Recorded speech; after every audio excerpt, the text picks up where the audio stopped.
Hello and welcome to a brand new show of Market Makers. Now we've put a very strong market trend behind us. From the Brexit lows, markets have made a record comeback. Earnings season is behind us.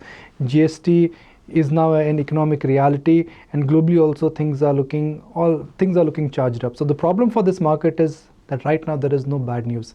And it's often said that when good news and good prices, they never come together.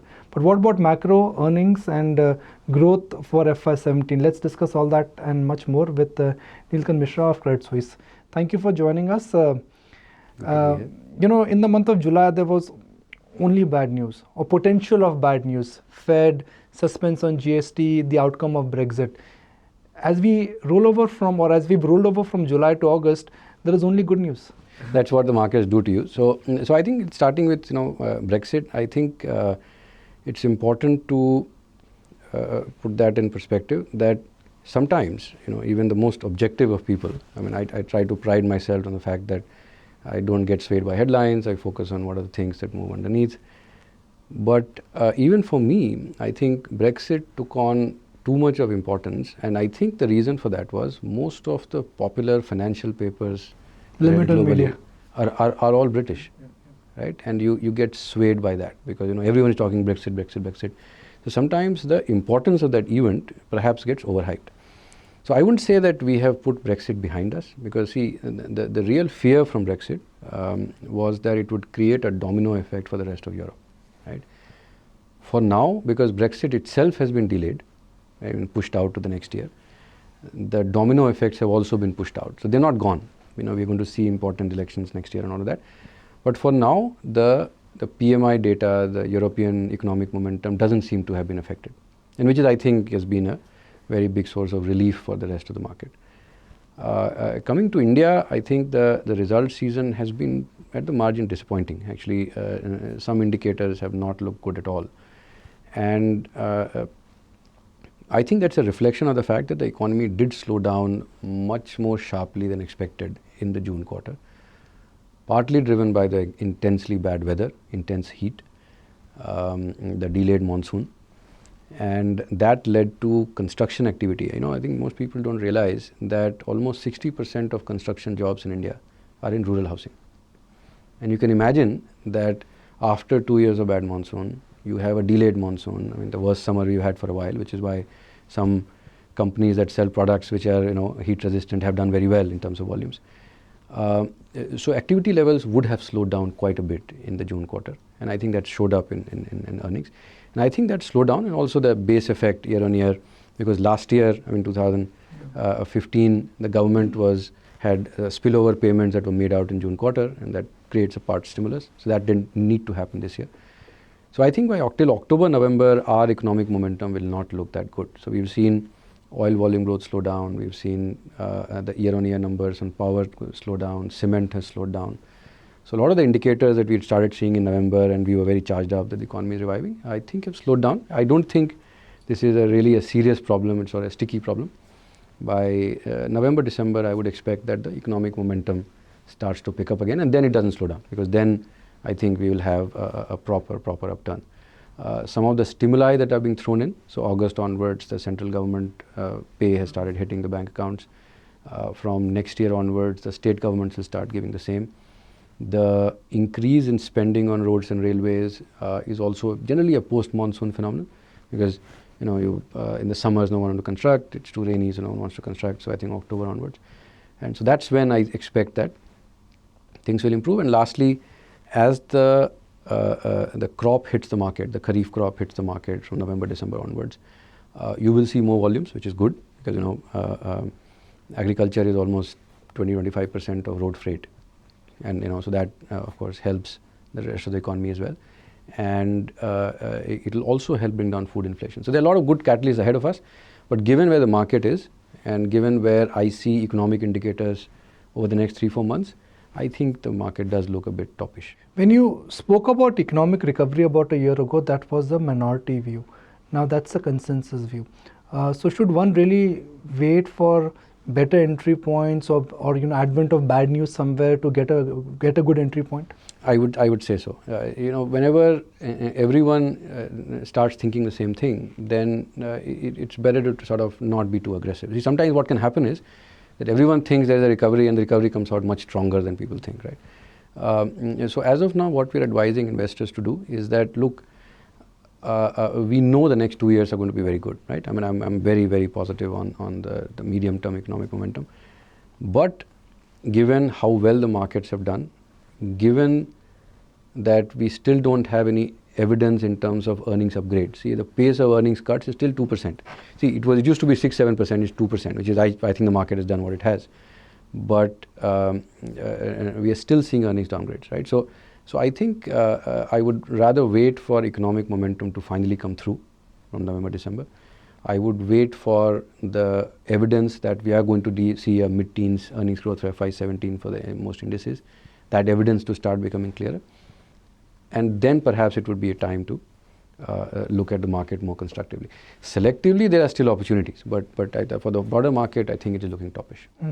Very common question to all my guests on my shows has been that why are markets going up when the economic environment is looking challenging? And the universal answer is liquidity.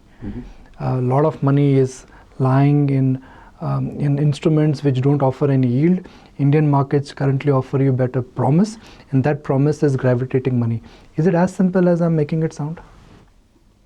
Yes and no. I think, see, it is definitely the case that valuation benchmarks are getting warped, right? So in terms of price to earnings multiples, in history we've been higher than where we are now, only 4% of the time. So it looks very expensive compared to our own history. But when you're looking at relative benchmarks, so MSCI India price to earnings or MSCI World price to earnings or MSCI India earnings yield, so E by P, not P by E, but E by P versus say the US 10-year bond yield. The yield gap is actually quite substantial, which means that compared to the US 10-year bond yield, India is actually quite cheap given. So that is one aspect for sure. But I think what has also happened is that India was in a bad neighborhood, and I don't mean the immediate geographical neighborhood, but in the emerging market neighborhood for a very long time. Now what has happened that after 3 years of recession, Brazil has seen such a contraction in its internal demand that a country which was part of the Fragile Five is actually now printing current account surpluses. Now, a country which is printing current account surpluses definitely does not have a currency risk. Yeah. Similarly, there are other economies like Indonesia. I mean, again, the external account balance is actually no longer being questioned. So a lot of the intense slowdown in domestic demand that we have seen in many of these economies has meant that the pain is actually behind us. And given that some of these markets in dollar terms had fallen 75%, 70%, 60%, so they have started to rebound. So the markets that have done better than India since the February 25th Brazil bottom, is one of them. Brazil, Russia, Peru, I think YTD, even Indonesia has done much better than us. So these are markets, so suddenly EMs as an asset class is no longer a no-touch zone. Perhaps everyone who had to sell has sold off, and they're now starting to see inflows. So we've seen Korea, Taiwan get very large amount of inflows in the last month or so. So that is also helping. So it's not just the fact that valuation benchmarks are getting warped. It is also that suddenly EMs as an asset class has started to become less untouchable. I think people are still underweight EMs, but the extent of EMs underweight is actually coming down. And so we are seeing our share flows. For the longest time you've argued that let's look at the aggregate Nifty numbers. And broadly 45 to 50% of earnings are linked to global sectors. And globally, if you're making a case that you have to watch your step before you walk, then clearly earnings back home also will remain under pressure. And evidence is there. If I look at pharma, if I look at IT is contracting, pharma is struggling. Metals, I don't want to even go on that path. Yeah, so metals we actually upgraded in April. I mean, we thought that it was overdone. IT and pharma we've actually cut to underweight around the same time. Pharma we had sort of marginal underweight a year back. You see, the problem with pharma and IT is a bit different. So pharma was that one-off earnings were getting a 20-time multiple. So when I was a pharma analyst 6-7 years back, we used to separately value one-off para 4 wins and all of that. That this is going to last 3 years. Let's value 3 years of cash flow discounted by the capital, the weighted average cost of capital. Because these sectors became so large. At that time, it was like 3-4% of the market, then became 8% of the market. So everyone generally started getting in. And people only gave 20 time multiple. Now, when some of these companies, that one-off earnings is going off, so the impact on the stock is actually quite massive, right? And not to say what happened because of FD issue. So I think these sectors and IT in particular, I think was a hiding place for most people. And now that we are seeing that metals perhaps is not that bad, that perhaps for some of the private sector banks, the NPA problems are priced in. I mean, it's not behind us, but it is priced in. And domestic growth in the next 2 years is going to be okay. Why hide somewhere? So which is why we cut IT. Some stocks in IT, I think, have fallen to like 5-year low in terms of price to earnings, and we said, look, there's value emerging there. But yeah, I mean, that remains an underweight sector for us. And there are concerns emerging on refining, that perhaps people refining margins, so that people, that is refiners globally, build too much inventory, expecting a very strong US summer driving season, and that's not come out. Yeah. And that's why, so there are, so globally things are still a bit choppy. So I would stay focused on domestic names, which is where we've been most of the last 1.5, 2 years. There are opportunities, but yeah, some of the sectors have become expensive as well.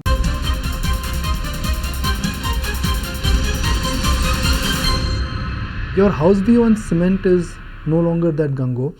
You believe that select NBFCs are expensive, consumer staples are expensive, PSU banks you don't like, private banks are overcrowded. So what does one buy then? Yeah, so in NBFCs, see, there are some NBFCs which have, I think, just become thematic plays, right? And they are going through that phase that some of the stocks earlier went through, that some funds own them, they have done well, they're getting more inflows, they're buying more of it, and so there's that cycle playing out. When that corrects, it can be equally bad on the way down. So, so we sort of said, okay, enough. We like the place. We think that NBFCs are going to be at the forefront of the fintech revolution. We understand that, and we've been saying that for 2.5 years now. That interest rates are going to fall, bond yields are going to fall, and because the banking system is sclerotic, the yield between the spread between bank rates and bond yields will keep rising, and that's great for NBFCs. But I would rather play it through a mortgage provider. I would rather play it through a company that focuses on CVs, rather than the theme of the day that everyone jumps into microfinance, and it's going to be an important growth element, but I think it's starting to become excessive. But there are opportunities. I mean, the mortgage providers, I think the housing market really starts to take off with the pay commission coming in. I think the oil marketing companies, I mean, we have been one of our top picks this year. They have done extraordinarily well. But, I mean, they may take a breather, they may not take a breather, I don't know. But I think in terms of valuation, they still look cheap. It's been very, very hard convincing investors to buy those stocks because of the baggage they carry. And it's, once the government starts even cutting LPG and kerosene subsidies, then you see the conviction level. I mean, they effectively touch something that was so hard to touch for a government. So I think the next 1 or 2 years, and with oil volume demand, oil continuing to rise, I would say that though that remains a good sector. Utilities, I think people think are too safe. I mean, we like the places where people think that they're too safe. With bond yields, in my view, maybe going to a 6.5 or below by March, the attractiveness of 16.5% guaranteed return would go up, and therefore many of the utilities start to become very attractive. So there are enough, I think, reasonably attractive names that you can buy for the next 2 years. Is there a euphoria in the mid-cap space? Normally it's the dog which really wags the tail. Right now it's the tail which is wagging the dog, and the P multiples, not only in select mid-caps, but across the board in mid-cap. I mean, the entire mid-cap clan now is expensive. I was looking at P multiples, and for the longest time I've been tracking these mid-cap stocks. I've never seen such rich valuations. Yes, neither have I. Yeah, so I think that observation is very right. See, the problem with mid-caps, so if you buy something because it is of a certain market cap, it's generally not a very smart way of investing, right? You see, there are sectors where perhaps that, or you're likely to see in the next 2-3 years, whenever GST comes through, I think it'll take much longer than the market thinks, but that eventually, for some Midcaps, which again compete with the informal sector. Their competitiveness will improve. There will be midcaps where the promoter is great. They're in a thematically strong end market. So those and as we discussed, I think being worried too much about valuation is also not appropriate at this time. But yes, I think there's this whole game of, and they're so easy to manipulate, right? So because of the low liquidity, so I think in places it's just become really frothy. What is that big reset? What is that big reset which has happened and which we are not realizing, and that big reset could actually potentially open up a huge opportunity for us, both in terms of growth and also in terms of earnings? I think multiple things have happened, right? One is that once the government hits their 3% target, right? So I think the fiscal contraction that we are forced to endure just goes away. I think there is a lot happening because of improving productivity in agriculture. There is a lot happening, like look at railways. In the railways, we have seen like 4,000 crores being saved just because of linkage rationalization. So you're sending coal from here to that power plant and coal from that mine to this power plant, and then you're saying, okay, you send here, and now it goes out of railways revenues, but it frees up railway capacity, right? And that brings down freight rates. So if railways has been cutting freight rates for the first time in history, and that is putting pressure on commercial vehicle manufacturers or other commercial vehicle operators, road freight operators. That's great, because if freight costs start coming down, that improves our competitiveness on most exports, right? I mean, the bigger problems in India is that electricity is very expensive. Well, it's no longer. I mean, it's no longer going up every year. That freight logistics is very expensive. Well, perhaps not. And so all of those things are actually starting to fall in place. There is a much greater need for on-the-ground infrastructure, productivity. For example, all the things we've discussed in the past, people, half the households using firewood for cooking, cow dung cakes, 15%. Now, if the government gives 5 crore LPG cylinders, imagine for 5 crore households, you're saving 2-3 hours a day. Your electrification in West Bengal has gone from 54 to 85%. In Bihar has gone from 16% to 50%. A third of households in these massive states have electricity. So these are things that have never happened in India's history. And therefore, we are hitting a phase where the productivity which was constrained in large parts of the economy is now suddenly getting freed up. So who benefits if productivity goes up? I mean, ultimate aggregate benefit will be there on demand, it would be there on savings, and then it will reflect on your GDP. Yes, and it also, and so the work that our banks team has done on the fintech side, see, for the longest time, the 92% of the workforce that works in the informal economy was unlendable. I mean, you could not lend to them. I mean, a very large number of own account enterprises, because Indian banks are used to lending against collateral. Even if you had to lend against cash flows, you have no evidence of cash flows. As it becomes imperative, and as people get incentivized to electronify data, or rather, make data in electronic form, it becomes much more easier to lend to them. So we think that the SME lending opportunity could actually go from 600 billion to 3 trillion, right? It will benefit private sector banks. It will benefit NBFCs.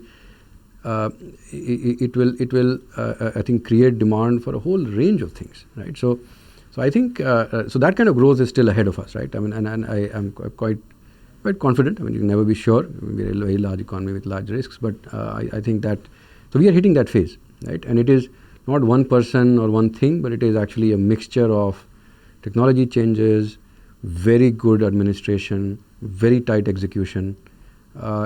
Things like Jan Dhan Yojana. The technology was available, that you could do KYC with Aadhaar, you could open electronic only bank accounts at almost no cost, but someone had to push. It looked like a free bank account when it was announced, but then the entire bedrock has changing the financial outgo per se. Yes, and you look at Mudra, right? So Mudra, the fear people had was that it was the government somehow giving money for free to the small entrepreneurs, and somehow it was doled to get the victory. But actually, if you do the numbers, that's not the case. The risks are all on the bank balance sheets. The banks are lending at their own risk. All they've been told is that, look, every week we are going to monitor. You're given targets. We will remind you, have you done it?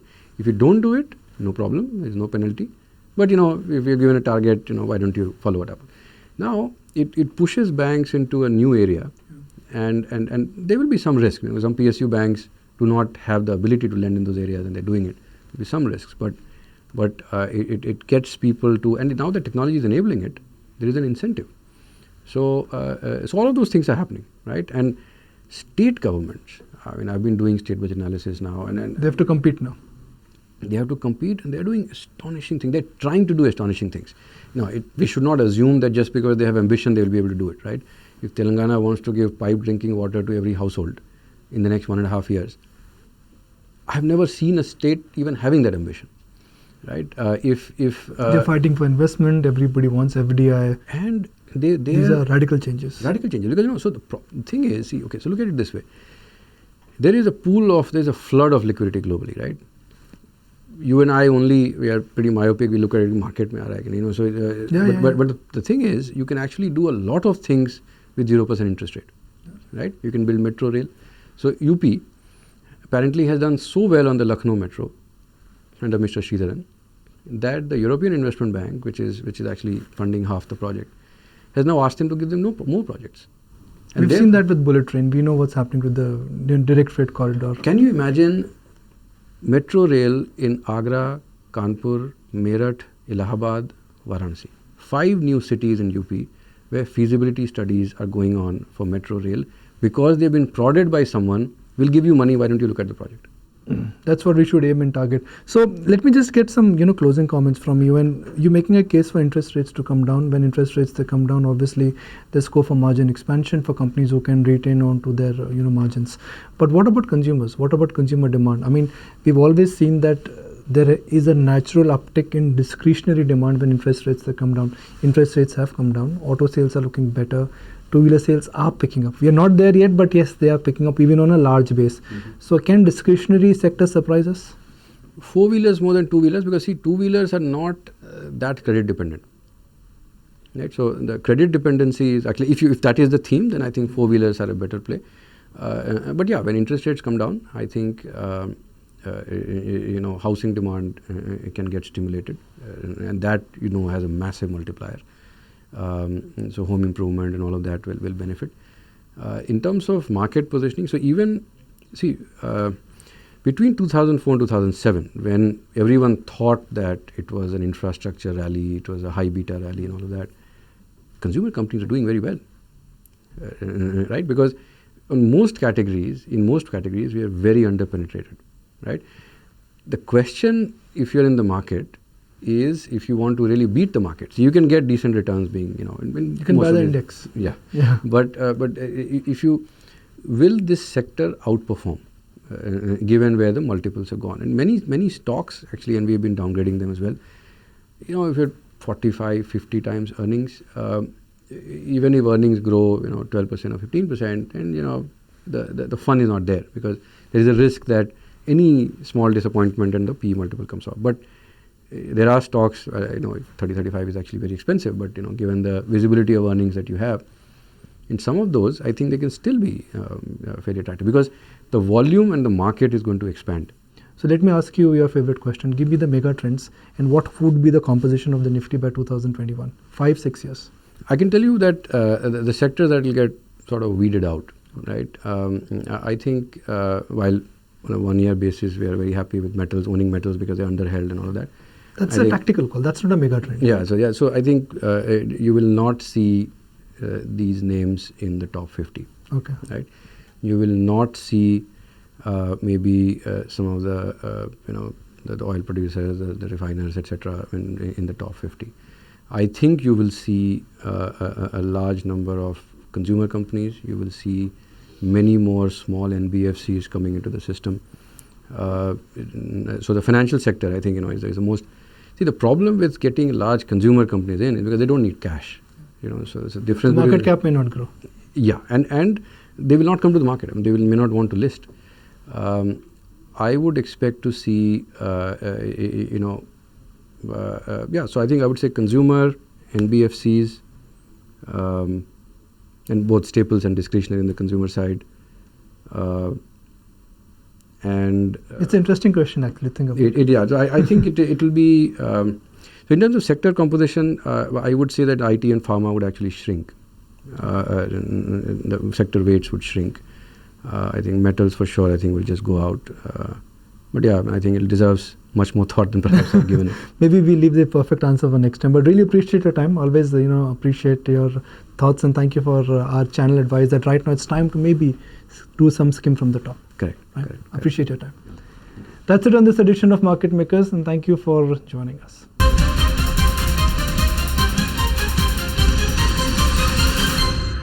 Find us on Facebook at facebook.com/ETNow, and don't forget to click the like button. You can also follow us on Twitter at ETNowLive. To stay updated with all our programming, hit the subscribe button on our YouTube channel by logging on to youtube.com/user/ETNow.